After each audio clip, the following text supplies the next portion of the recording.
Fala galera, para quem não me conhece, eu me chamo Igor Ximenes e esse é meu canal. Nós vamos falar hoje sobre a nova resolução do COFEN número 639, que saiu dia 6 de maio.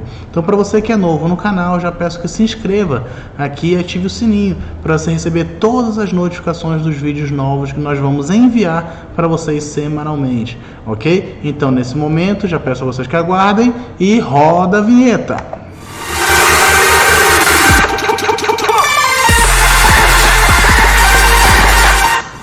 Então galera, nós vamos falar aqui um pouquinho hoje sobre a aula, tá, da resolução número 639, que saiu agora dia 6 de maio no COFEN, tá? E essa resolução ela traz várias novidades para nós da enfermagem, tá? E principalmente em relação à ventilação mecânica e principalmente também para o enfermeiro, profissional enfermeiro, tá? Então nós vamos realizar a leitura, tá, dessa nova resolução. Para nós vamos ver que tem 4 artigos, fundamentalmente. O 4º artigo é onde coloca em vigor imediatamente a todas as normativas, né? E o 1º, 2º e 3º artigo dão os detalhes sobre essa nova resolução relacionada ao enfermeiro principalmente. Então vamos lá. O 1º artigo é o seguinte: no âmbito da equipe de enfermagem, é competência do enfermeiro a montagem, testagem e instalação de aparelhos de ventilação mecânica invasiva e não invasiva, tá? Que seria VNI, em pacientes adultos, pediátricos e neonatos, ou seja, toda no âmbito da equipe de enfermagem, obviamente. Dentro da competência do enfermeiro, montar, testar e instalar. Nós tínhamos uma grande guerrinha, né, que a gente costuma dizer, um jogo de empurra, entre a fisioterapia, entre enfermeiros, médicos, de quem era a responsabilidade pela instalação, monitorização, isso tudo em relação à ventilação invasiva e não invasiva. Nós já observamos aqui nessa resolução que o COFEN deixa bem explícito que é a função da enfermagem, tá? E dentro da enfermagem é competência exclusiva do enfermeiro realizar a montagem, a testagem desses aparelhos, que não adianta só montar o circuito e não testar para ver se está funcionante, né? E também a instalação, você monta, testa e instala, tá? Ou seja, nós não temos mais somente o fisioterapeuta realizando esse processo. Nós da enfermagem, como enfermeiros, também realizamos esse processo de instalação. E isso não se adequa só a pacientes graves, como em uma outra resolução que eu vou citar daqui a pouco, mas também se adequa a qualquer tipo de paciente, tá, que esteja necessitando da ventilação mecânica invasiva e não invasiva. E aí nós temos os adultos, pediátricos e neonatos. E nós abrangemos dentro da nossa ação essas 3 categorias, tá? Tanto o paciente adulto, neonato e pediátrico. Dentro do artigo 2º ele fala o seguinte, e dentro do artigo 2º nós temos 2 incisos, tá? No artigo 2º ele fala: no contexto do processo de enfermagem, é competência do enfermeiro a monitorização, checagem de alarmes, o ajuste inicial e o manejo dos parâmetros de ventilação mecânica, tanto na estratégia invasiva quanto não invasiva. Eu só vou ler os 2 incisos e a gente complementa todo esse artigo, tá?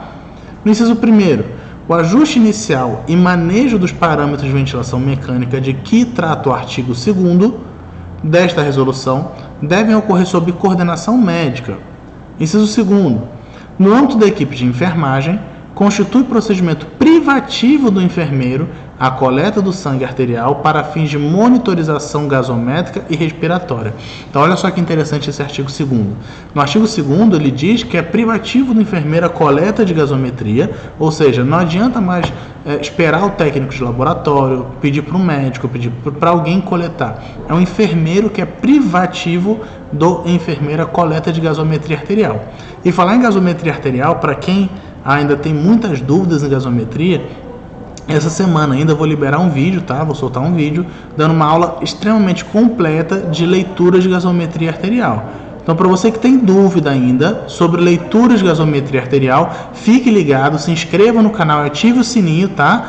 Que a gente vai postar e você vai ver essa aula fenomenal que vai chegar para vocês, tá? Então, a leitura da gasometria arterial é imprescindível para o enfermeiro conseguir entender os padrões ventilatórios do paciente e realizar esses ajustes que falam nesse artigo 2º, tá? Só que os ajustes iniciais e o manejo desses ajustes, você vai estar sob coordenação médica, ou seja, o médico vai estar coordenando e você, em conjunto com ele, vai realizar esse manejo ventilatório. Agora, toda monitorização, que é a parte auditiva, né, do ventilador mecânico, da ventilação invasiva e não invasiva, toda a parte de coleta de sangue, tudo isso, nós vamos ficar responsáveis. Tá? Então o enfermeiro vai exercer um papel muito maior dentro do âmbito de ventilação mecânica. Então, para você que tem dificuldade, se você quiser, né, se vocês quiserem, deixa aqui no comentário que eu posso passar uma aula para vocês depois também sobre gasometria arterial e ventilação mecânica, tá? De uma forma separada, falando um pouquinho das duas, tudo que você precisa saber sobre ventilação mecânica. Então não se esqueça, deixa aqui no comentário as aulas que vocês querem ter, que eu já vou montando e dentro do cronograma a gente já vai liberando para vocês. Então, no artigo 3º, ele me fala outra coisa que é muito interessante. Ele me dá as funções do enfermeiro, tá? Dentro da montagem dos aparelhos de ventilação mecânica de uma forma geral. Então, artigo 3º. Na montagem, testagem e instalação de aparelhos de ventilação mecânica é competência do enfermeiro. Ou seja, ele me dá aqui 5 competências explícitas do enfermeiro. A primeira, a fixação e centralização de tubo traqueal, assim como monitorização de dispersão de cuff, da prótese em níveis seguros e a averiguação quanto ao seu correto posicionamento. Esse inciso primeiro aqui, ele é muito importante porque ele me traz que qualquer paciente traqueostomizado, quem realiza a troca ou a fixação dessa traqueostomia é o enfermeiro. Então, após o banho, logo após o procedimento, qualquer situação que necessite de recentralização de tubo traqueal e também a fixação da traqueostomia, enfim, de tubo orotraqueal de uma forma geral também, tá? Essa fixação tanto de tubo traqueal e tubo orotraqueal deve ser realizada pelo enfermeiro, tá? E outra, a verificação do cuff, que é aquele balonetezinho azul que o paciente tem tanto no tubo quanto em alguns tipos de traqueostomia, essa verificação do cuff é função do enfermeiro. Tá? O enfermeiro tem que verificar se o cuff está bem insuflado, e para isso nós precisamos do seguinte: nós temos duas situações: verificar e entender como funciona a quantidade de ar que a gente vai colocar no cuff e verificar o cuff apertando para ver se está rígido, se está molinho.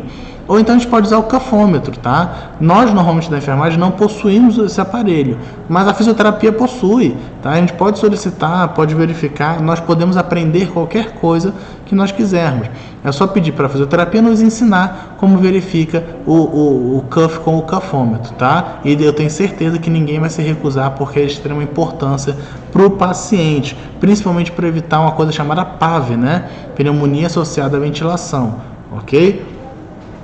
No inciso 2º ele fala: a realização e a avaliação da necessidade de aspiração das vias aéreas nos pacientes sob ventilação mecânica, de acordo com as diretrizes elencadas na resolução COFEN número 557/2017. E para você que não conhece essa resolução, é uma resolução muito importante, tá? Que vai sair um vídeo já sobre ela, explicando a importância dela de uma forma geral, o porquê que é importante o enfermeiro realizar esse processo de aspiração orotraqueal em pacientes graves. E vocês vão perceber que essa resolução, ela diz que em qualquer paciente grave, em qualquer situação, menos situações emergenciais, tá? Em qualquer situação menos emergenciais, o enfermeiro deve realizar a aspiração orotraqueal de pacientes graves. Então é privativo do enfermeiro em pacientes graves, tá? Então a gente tem que verificar primeiro o que é um paciente grave, né? E depois identificar em que o paciente tem essa necessidade. Então o enfermeiro tem a obrigação de realizar a visualização da necessidade e atender essa necessidade realizando a aspiração do paciente, e principalmente em técnica correta, de forma correta, tranquilo? Então essa resolução 557 ela é muito importante porque ela traz essas diretrizes, que é a função agora do enfermeiro, a aspiração de pacientes graves, em qualquer setor, tá? Pronto-socorro, clínica médica, UTI, enfim, em qualquer setor é a função do enfermeiro agora. Inciso 3º, a realização e ou prescrição de cuidados em relação ao orifício da traqueostomia e a integridade da pele periosteomal. Então a gente tem que entender o seguinte: essa integridade da pele ao redor da incisão, tá? Ela é muito importante. E nós temos que ter na nossa prescrição de enfermagem cuidados relacionados a isso, tá? Por exemplo, nós, como vamos trocar o Tracheofix, nós não devemos deixar ele muito apertado para não realizar. Aliás, não devemos deixar ele muito puxando para um lado ou puxando para o outro, porque ele pode realizar uma coisa chamada abertura de ósseo, né? Que ele vai abrir o ósseo da traqueostomia e o paciente vai ficar com a traqueostomia solta, né? Ele vai ficar com o tubo da traqueostomia, a cânula solta, pode realizar ainda até uma incisão maior, tá? A abertura, o alargamento da incisão, que muitos pacientes, por exemplo, têm que realizar até a sutura após isso, após um tempo. E isso ocasiona uma complicação muito grave que pode vir acompanhado de uma pneumonia, por exemplo, de uma infecção de vias pulmonares. Tá? Então a gente tem que ter muito cuidado com isso e tem que estar prescritos cuidados, tá? A higienização correta, tá? Nós devemos ter o maior conforto ao paciente, retirada de secreção. Nós não podemos deixar, por exemplo, com muita secreção ao redor, que a secreção, esse muco produzido, né, pode causar uma lesãozinha ainda, tá? Nós devemos secar de forma correta, então tem que ter muito cuidado na nossa prescrição de enfermagem em relação a isso, e nós, como técnicos, também devemos seguir essa prescrição à risca, para não levar nenhum dano ao paciente. Nós temos aqui o inciso 4 ainda, que fala o seguinte: a realização ou prescrição de higiene bucal ou higiene oral, incluída o uso de gluconato de clorexidina a 0,12% ou outras soluções antissépticas cientificamente recomendadas em pacientes sob ventilação mecânica. E aqui ele já fala que é a função do enfermeiro ou a realização da higiene oral, da higiene bucal, ou a prescrição desse procedimento, tá? Eu gosto muito de realizar esse procedimento porque a gente consegue observar bem, pelo menos algumas vezes, tá? Como que está o desenvolvimento desse paciente, como que está a arcada dentária, como que está o desenvolvimento de proliferação de micro-organismos, né? Então, por que dessa importância? Nós temos que diminuir drasticamente o PAV, né? Que é a pneumonia associada à ventilação. E a principal forma de diminuir essa cronicidade do paciente, né? Essa evolução do paciente, é a higiene bucal, gente, não tem jeito. Tá? E aqui fala o gluconato de clorexidina 0,12 ou qualquer antisséptico que seja cientificamente comprovado. E esse antisséptico, ele vai estar preconizado no seu hospital. Tá? E nós temos a técnica correta para higienização oral, tá? E o porquê dessa importância. Vamos imaginar aqui, por que você dorme, escova os dentes para dormir e acorda com bafinho, aquele cheirinho ruim na boca, né? Ninguém acorda com cheirinho bom na boca. Por que você acorda com aquele cheirinho ruim na boca? Aquilo ali são bactérias que se desenvolveram na sua boca, se proliferaram dentro da sua boca, dentro da mucosa, da arcada dentária, entre as arcadas dentárias. Porque é um local úmido, quente e escuro. Poxa, as bactérias adoram aquilo. E elas, junto com a saliva, com o ambiente úmido, elas vão se proliferar e vão formar o odor. E um paciente com tubo orotraqueal, por exemplo, esse paciente vai ficar com a boca aberta e ele não consegue, obviamente, escovar os dentes porque está sedado, né? De uma forma até óbvia que a gente está falando. Então, nós devemos realizar por quê? O passar dos dias com esse paciente em tubo orotraqueal, esses micro-organismos continuam se desenvolvendo, continuam se proliferando, tá? E a partir daí a gente entende que esses micro-organismos se desenvolvendo, eles formam placas, e realmente placas. Tá? Eu já vi pacientes com placas brancas na boca, tá? Por falta de higiene oral. E essas placas, a gente consegue entender que o tubo ele segue o fluxo da traqueia.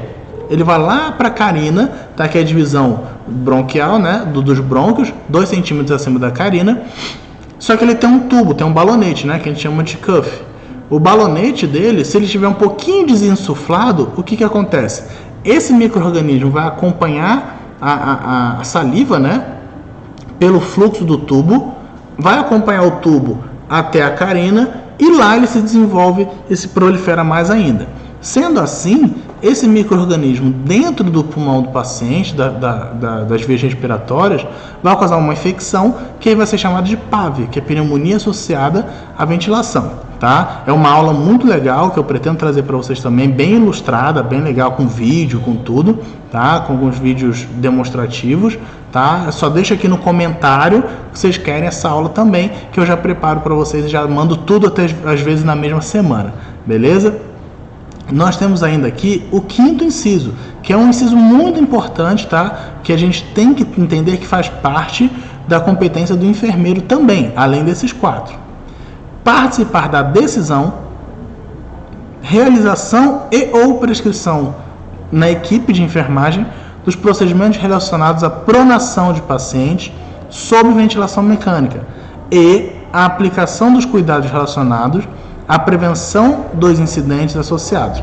Então, a pronação é um procedimento que a gente realiza muito através da fisioterapia, né, em pacientes ventilados, que ele auxilia muito nesse paciente no processo de recuperação pulmonar, tá? Que aí, mais para frente, se vocês quiserem, como eu já falei, deixa no comentário, tá? Que vocês querem uma aula sobre pronação também, que aí sempre tem, a enfermagem tem uma resistência muito grande com esses pacientes que a gente precisa pronar, né? A fisioterapia precisa pronar, tá? Porque dá muito, enfim, tem pacientes muito anasarcados, que fica com peso muito alto, que são edemas generalizados, anasarca, né? Que fica com peso muito alto e acaba dando um pouquinho mais de trabalho, mas nós não devemos pensar assim.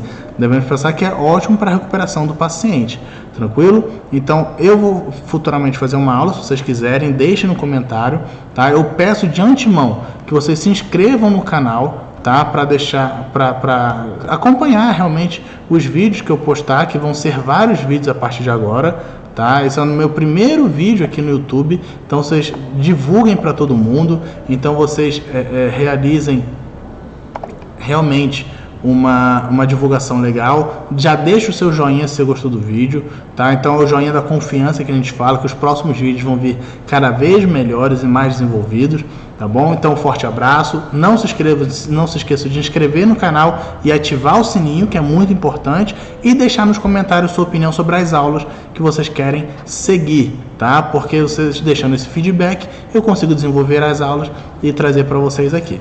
Então um forte abraço, fiquem com Deus. Beijão, até mais!